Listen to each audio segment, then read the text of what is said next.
পক্ষমাত্রনা হামবাইরু ধন্যবাদ জানাই।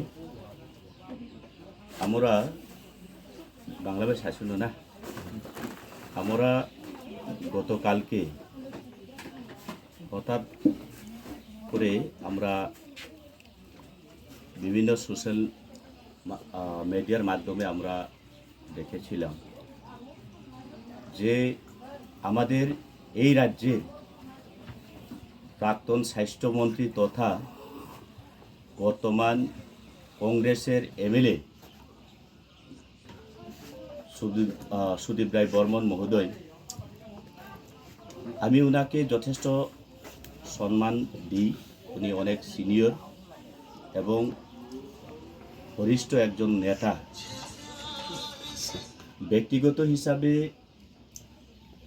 আমি ওনাকে তেমন কিছু বলতে যাব না। তো আজকে যে উদ্দেশ্য হচ্ছে, গতকাল ওনার যে একটা বক্তব্য দিয়েছেন নাকি জানি না, এই 48 কর্মশালার মধ্যেই মনতে মনে হয়। তো এইখানে উনি ভাষণ রাখতে গিয়ে একটা মন্তব্য করেছিল এবং আমাদের টিপ্রামথা এবং আমাদের মহারাজার উপর যে কটাক্ষ করেছেন বা যে বিষয়গুলি তুলে ধরেছেন, এর পরিপ্রেক্ষিতে আজকে আমি আপনাদের মিডিয়ার মাধ্যমে ওনাকে বা আমাদের সুদীপ বাবুকে আমি একটা জানান দিতে চাই এবং আমি আজকে আপনাদের মাধ্যমে আবার ওনাকে আমি স্মরণ করে দিতে চাই।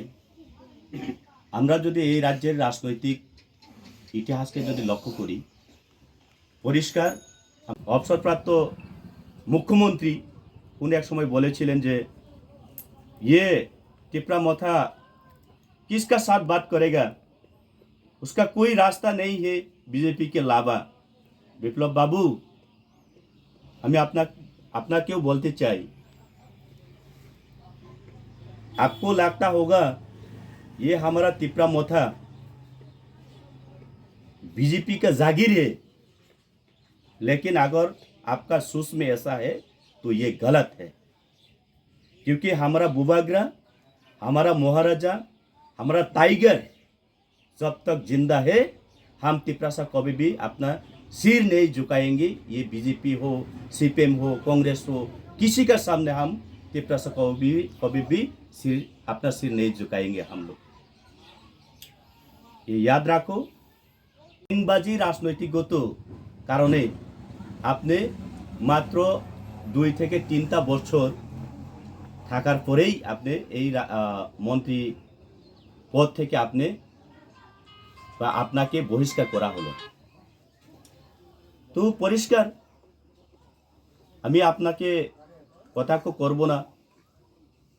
আপনি নিশ্চয় জানেন, আপনি বলছেন আমাদের মহারাজার উপর যে উম্মিদ রেখেছেন জলের জন্য, পানীয় জলের ব্যবস্থার জন্য, শিক্ষার জন্য, স্বাস্থ্যর জন্য, কিন্তু আপনাকে যে আমরা বিগত 2018-তে ভোট দিয়েছি, আপনি তখন বললেন না কেন যে এডিসি অধ্যুষিত এলাকায় জলের সমস্যা,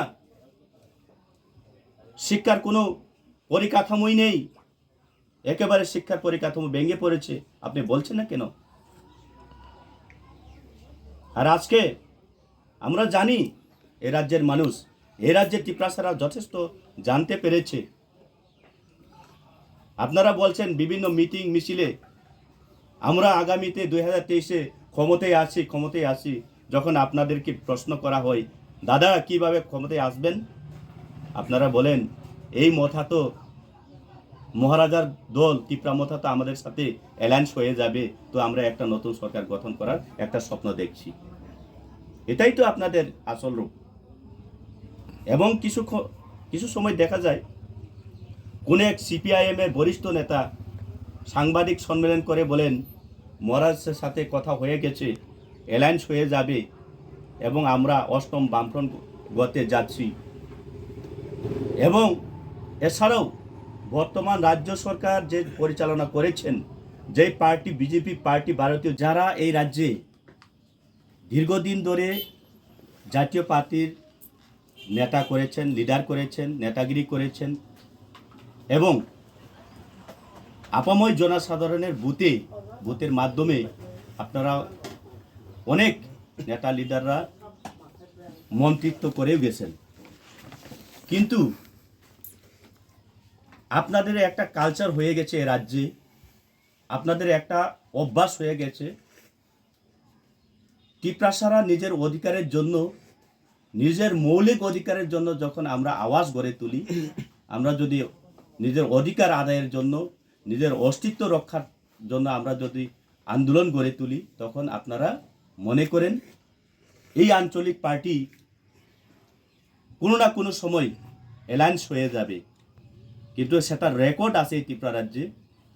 যখন কংগ্রেস সরকার গঠন করেছিল তখন কোনো না কোনো একটা আঞ্চলিক পার্টি আপনাদের সাথে ছিল।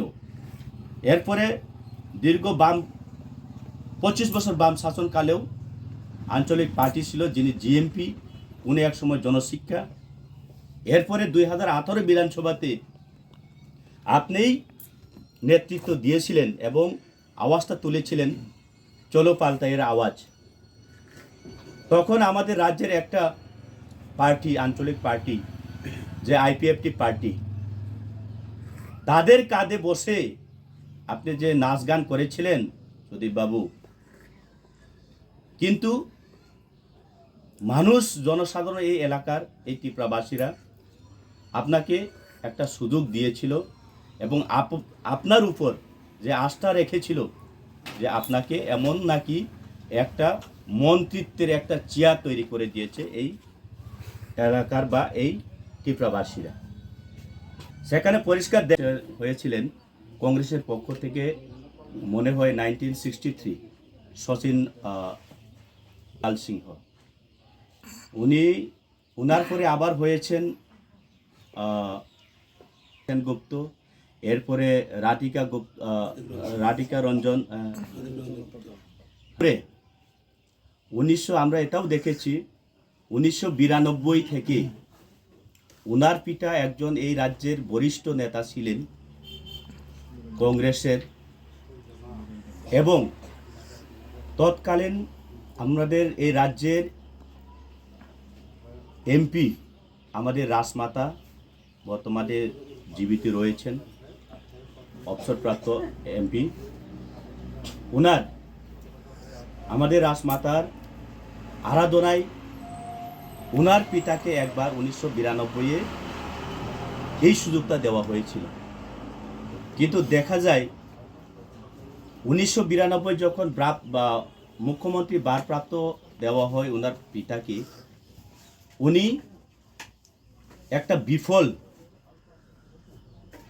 সেই 1992 কংগ্রেসের সরকার 1993 গিয়েই বিলীন হয়ে যায়। এরপরে এই রাজ্যে মনে হয় কখনো এককভাবে কংগ্রেস সরকার গঠন করতে পারেনি। তো একটা প্রথম গেল। দ্বিতীয়, গতকাল যে কথাটা বলেছেন থানসা নামে এখন নতুন একটা পার্টি তৈরি হয়েছে, গ্রেটার ত্রিপুরাল্যান্ড স্লোগান তুলে ধরেছেন এবং প্রশ্ন করেছেন কি এই থানসা, কি এই গ্রেটার ত্রিপুরাল্যান্ড। সুদীপ বাবু, আমি আজকে আপনাদেরকে একটা এই বিষয় নিয়ে জানান দিতে চাই।